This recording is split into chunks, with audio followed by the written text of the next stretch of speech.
বাবা মহিদুল, এই যে মাংসের ব্যাগগুলো দেখতেছো, এই ধরো, এই ব্যাগটা তুমি তোমার খালারে দিবে, এই ব্যাগটা তুমি তোমার ফুপুরে দিবে, এই ব্যাগটা তুমি তোমার নানিরে দিবে, আর এই ব্যাগটা তোমার বড় চাচারে দিয়ে এসো, ঠিক আছে? জি আব্বা। আচ্ছা দাও। কে আলিম, কোথা থেকে আসলি? মা ডাল কিনতে বাজারে পাঠাইছিল, তাই ডাল কিনে বাড়ি যাইতেছি। ডাল? তাও আজকে ঈদের দিনে? এই দিনে তো সবাই মাংস খায়। আমরা তো গরিব, আমাদের কে আর মাংস দিবে? সবাই তো তার আত্মীয় স্বজনকে মাংস দিতে ব্যস্ত থাকে। আমাদের তো এই সারা বছরই ডাল ভাত খেয়ে থাকতে হয়, আজকে এই ঈদের দিনও আমাদের ডাল ভাত খেয়ে থাকতে হবে। আর হয়তো তুমিও তোমার কোনো আত্মীয়র বাড়ি মাংস দিতে যাইতেছো। হ্যাঁ আলিম, তুমি ঠিক বলছো।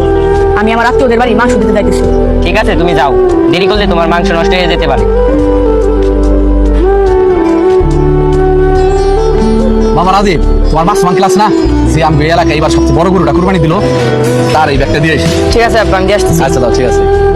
কি রে বাবা, মাংসের ব্যাগগুলো সবাই দিয়ে আইছো তো? হ্যাঁ আব্বা, সবাই দিয়ে আইছি। কি বাবা, তুমি এমন করতেছো কেন?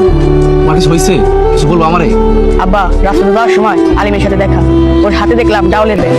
ঈদের একটা দিনেও ওরা সবাই ডাল ভাত খেয়ে থাকে। আব্বা, আমি শুনেছিলাম কুরবানিতে গরিবদের হক থাকে, কিন্তু আমরা তো প্রতি বছর শুধু আমাদের আত্মীয়দেরই মাংস দিয়ে আসি।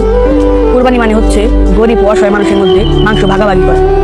আর আব্বা, কুরবানির মাংস যেন ওই সব লোকই পায় যারা এর প্রকৃত হকদার। বাবা, তুমি ঠিক কথা বলছো। আমরা ওই সব লোকদেরই মাংস দিয়ে থাকি যারা নিজেরাই কোরবানি দিতে পারে।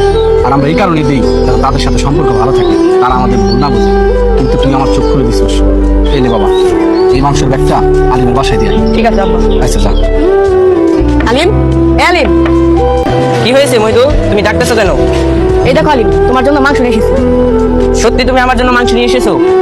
যেহেতু সবাই এই দিনে কুরবানির মাংস খাবে, তোমারও তো কুরবানির মাংস হক আছে, এই নাও। মনে রাখবেন, কোরবানির মাংসে গরিব ও অসহায় মানুষের অধিকার রয়েছে। ঈদের আনন্দ তখনই পূর্ণতা পায় যখন সেই আনন্দ সবার ঘরে পৌঁছে যায়। তাই আসুন, এইবারের কোরবানিতে আমরা শুধু নিজেদের মানুষদের নয়, সেই মানুষগুলোর কথাও ভাবি যারা সারা বছর অপেক্ষা করে ঈদের এক টুকরা মাংসের জন্য।